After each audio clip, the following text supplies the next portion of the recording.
Akon City is on track. The real estate project carried by the Senegalese-American R&B singer Akon was recently launched near Mbodieme, a small coastal village in western Senegal. The artist recently held a press briefing in the Senegalese capital, Dakar, to announce the launch of this sustainable construction project inspired by Wakanda, the name of a fiction African kingdom in which the scenario of the superhero movie Black Panther is set. Akon took advantage of his press briefing to talk about the cost of the project, which amounts to $6 billion on nearly 80% of Senegal's budget for 2020. According to the R&B star, 1/3 of the budget is already available.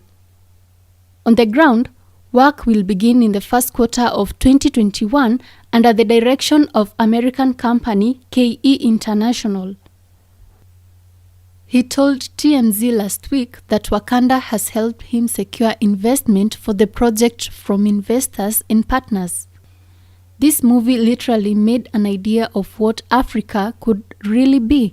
Akon was quoted as saying, "It's just ironic that I was already working on this before the movie came out, but it's something that helped me a lot when I was trying to explain to people what I was trying to do." The centerpiece of Akon City will be a 5,000-bed hospital, which Akon says will cost about $1 billion to build, the media outlet conveyed.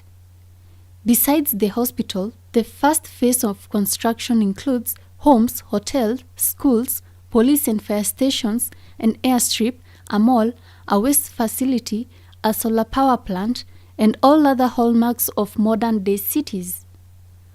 Akon plans for the city to be renewable with a focus on solar energy. Akon City is promising a bit of everything: a seaside resort, a tech hub, recording studios, and even a zone dubbed Senewood that developers hope will help develop Senegal's film industry.